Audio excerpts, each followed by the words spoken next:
Well, welcome to video 3. We arrived on Wednesday the 17th from the last video, but the river was running really fast, so in fact we decided to stay for 3 days and we didn't leave till Saturday the 20th. It was fairly uneventful apart from the boats coming and going. On the 17th, so we arrived before lunch, but then later in the day another boat arrived up probably around tea time, and he'd come up from Torksey, the same as us, but he had to anchor up. He'd set off a bit late, so the tide had turned and there's a lot of fresh coming down, so he had to wait until the tide turned again. So he came in later in the day, all harassed, pulled up at the side of us. Another boat had come down from Mercia. He'd actually been staying in Mercia through the lockdown, through the winter, so he'd move again. So we had a good old chat to him. And then the next day, another boat came down ready to go out on the Saturday. So he tucked himself in. He had a bit of a struggle getting in, but he got in eventually. And then another boat came down and swung round and went out the next day. So a bit of movement, even though the flow of the river was really, really fast, with logs coming down and everything. Anyway, so we decided to stay till the Saturday. We're not actually booked in at Home Lock until 11 o'clock on the 22nd, so we've no real rush, and I didn't want to get stuck as we went up with nowhere to moor. So away we go, Saturday the 20th, and we're on our way again.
We're approaching the A1 motorway bridge now, which is not far from Newark. It takes us it's about 4 miles, and it takes us about an hour and a bit from Cromwell Lock.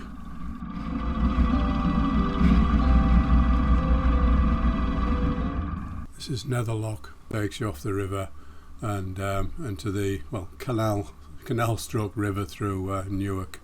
There's nobody manning the lock, so Margaret had to get off and operate it. But it's not too bad. If you stay at the back, there's not too much push, so you don't have to tie up. So through there, and then we're actually on the bit calmer section as we go through Newark.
On the right is the entrance to King's Marina, which is where we've stayed quite a number of times, especially when we couldn't get on the pontoons.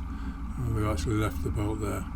It's a lot safer, you're locked in, and you have the water and electric, etc.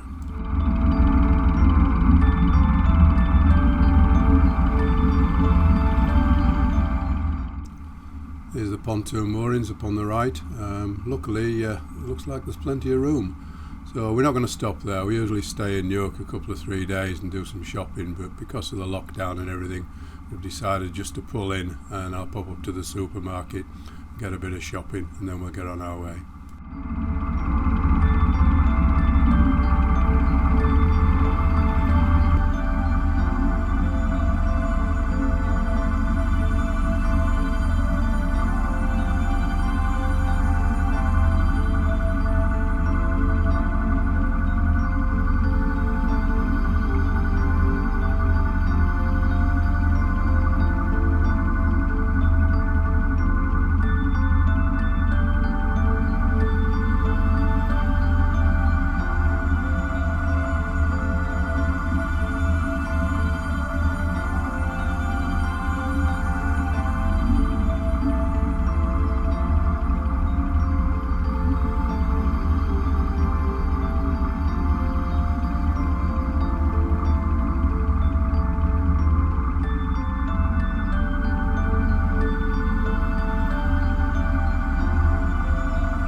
Right, we've been up to Waitrose, got a couple of bags of shopping, and we're on our way now.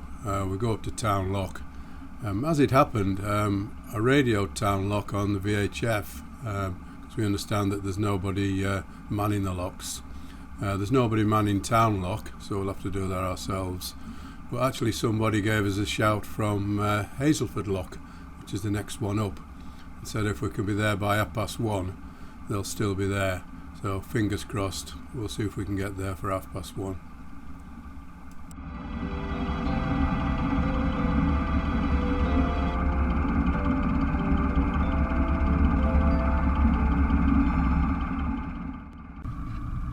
This is Town Lock in Newark.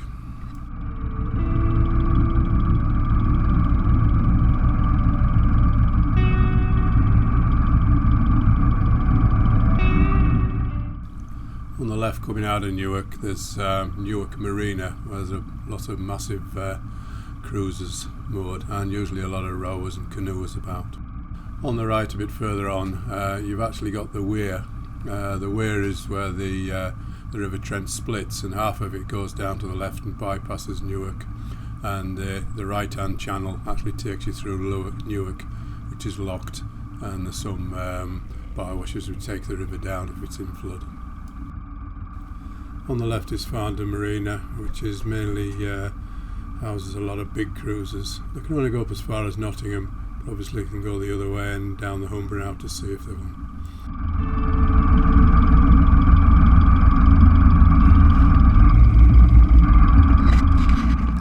We're approaching Hazelford Lock now. Remember Hazelford, I said earlier, had a sandbank in front of it. We managed to get round that because there was plenty of water in, and also the volunteer on the lock kindly hung around until we got there. I lost radio contact, so he didn't really know we were coming, but managed to get him as I got closer, and he stayed. Like he said, had nothing else to do, keep him out the house doing decorating.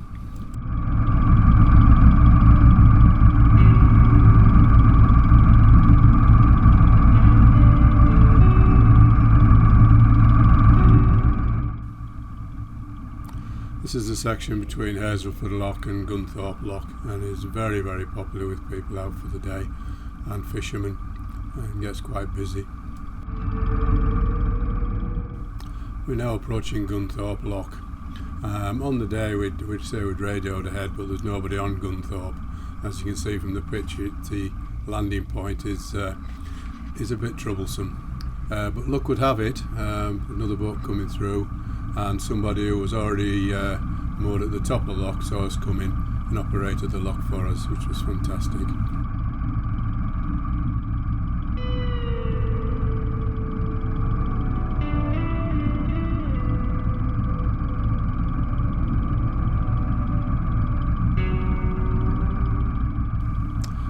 Just on the right, as you come out of the lock before the bridge, there's the visitors' moorings, and there was plenty of room on there, so we decided to stay on there. We've also found out since that although we booked in on the 22nd, they've now changed the actual rules. So they're open up every morning, 7 days a week. So what we're going to do is we'll push on from here and go through tomorrow. That's on the Sunday. Well, ready for the off again. We had a good night at Gunthorpe. We took the dogs for a walk. There's a bit of grass behind, and also had a walk down to the lock, give them a bit of exercise, and just sat watching the comers and goings. So let's get going.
We're approaching Stoke Bardolph, and just before that there's a sewage outfall. It doesn't smell. All the water comes down. There's usually hundreds of swans and geese around there. Don't know what they're picking up. And then on the right there's actually the pub, and then just round the corner there's Stoke Lock, which is our next log. It's not manned, so Margaret's going to have to do it.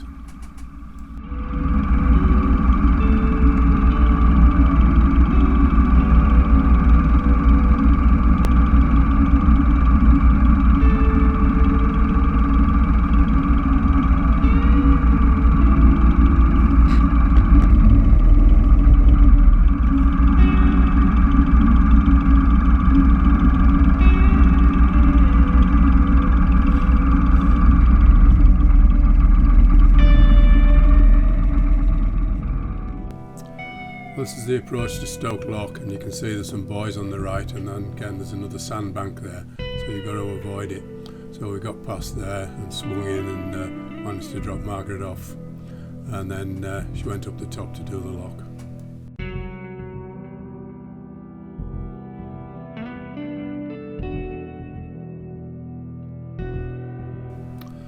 We've left Stoke Lock now, and it's about an hour up to the home lock, so it's pretty easy run. The river's running quite fast, so we're pushing that, but we're still doing 4.5 miles an hour.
This is home lock at Pierrepont, where the water sports centre is.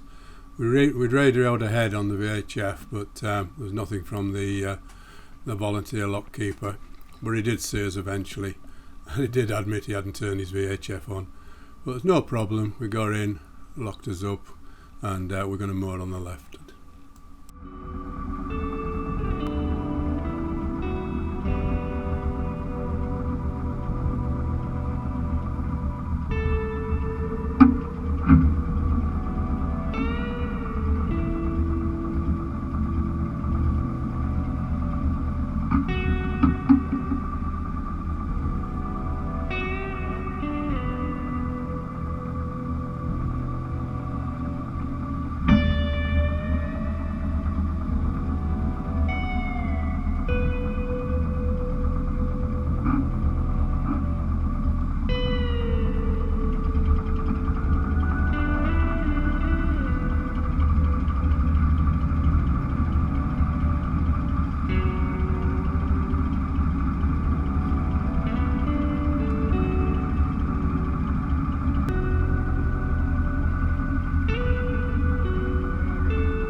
Moorings for the night. They've done some changes over the last couple of years. They've actually put a hydro power station in the inlet into there. So as you come out, there's quite a pull of the water going down to the turbine, so it tends to try and pull you out. But it's nothing you can't handle. So we're swinging on the left here. There's a bit of a ledge, but that's fine. There's not too much goose poo. It's usually covered in it, and there's not many canoes about actually. I think there's one or two, but it's usually quite busy.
Well, that's us tied up for the night, and coming up are a few pictures of the water sports centre just to show you what it's like.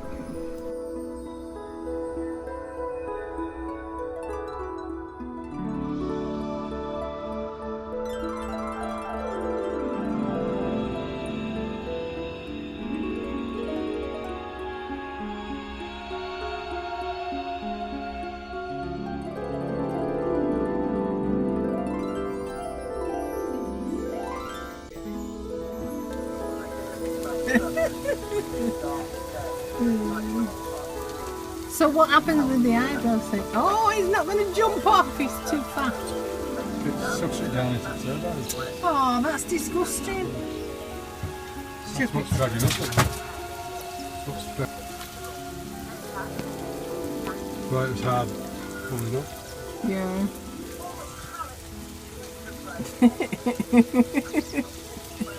This is funny.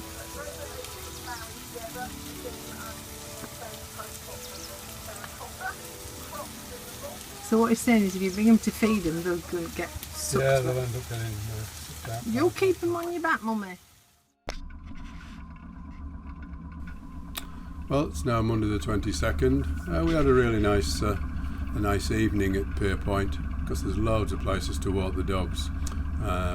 So got up this morning, usual time, 6:30, 7 o'clock for me, and then took Wilbur for a run and a little and out, and then had some breakfast, and we're on our way. We usually try and get away for about 9 o'clock.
Quite an active section of the river this, because there's all the rowing clubs on the left, as you can imagine, with the water sports centre, and on the right there's the two big cruise boats which are usually plying up and down even into the night, but they're all tied up because of COVID.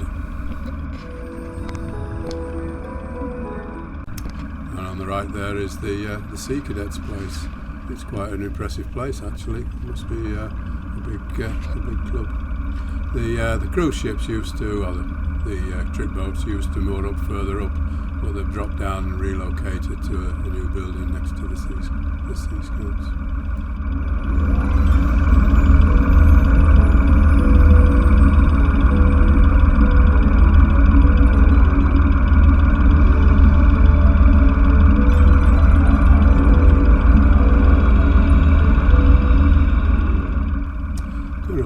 Also is some pretty impressive properties, but they're not cheap.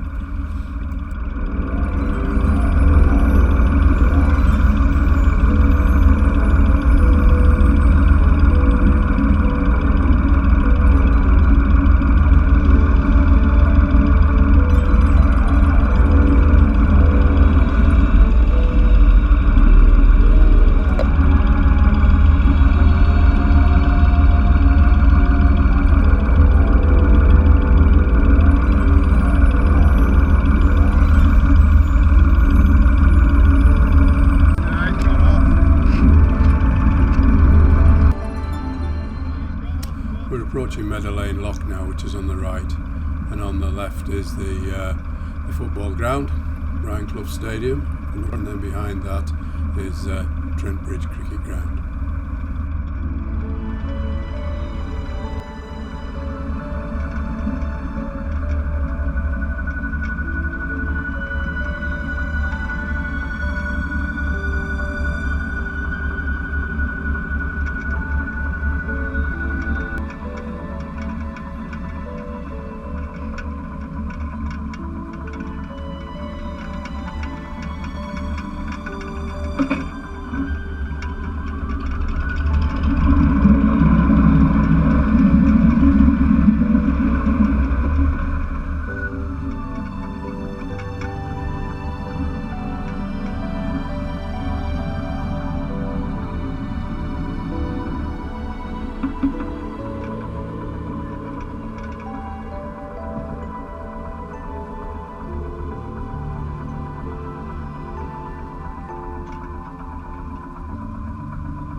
Through Meadow Lane Lock and onto the Nottingham Canal. We have moored just below the lock, a little bit further on. There's a mooring point when we couldn't get in at Pierrepont, and also you can go through the bridge and actually moor up on the steps, which is next to City Hall.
We're now approaching Castle Lock, which is in the centre of Nottingham. On the left is the Magistrates' Courts, and on the right there's some pubs and bars which are usually heaving with people, but they're all deserted at the moment. And on the left there's quite a few boats actually moored. They've pulled down into Nottingham to sit out the lockdown, I guess.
After Castle Lock, about half a mile, there's some visitors' moorings and also some permanent moorings on the left.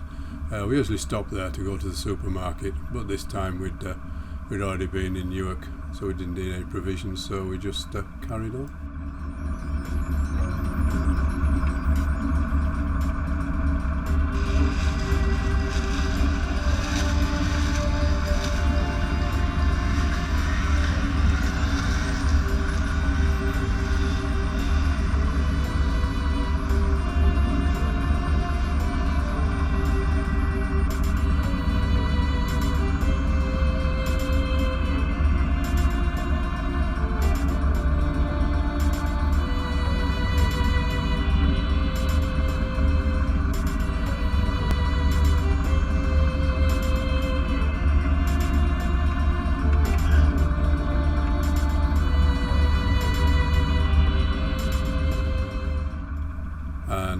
left is Castle Marina, which is the main marina in Nottingham.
We're approaching the end of the Beeston Canal now, and we go through Beeston Lock, which takes us back onto the river.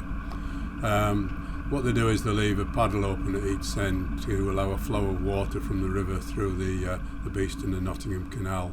So when you lock through, there's only about 2 inches different. So we're through the lock now, and that's the end of this video. See you on the next one.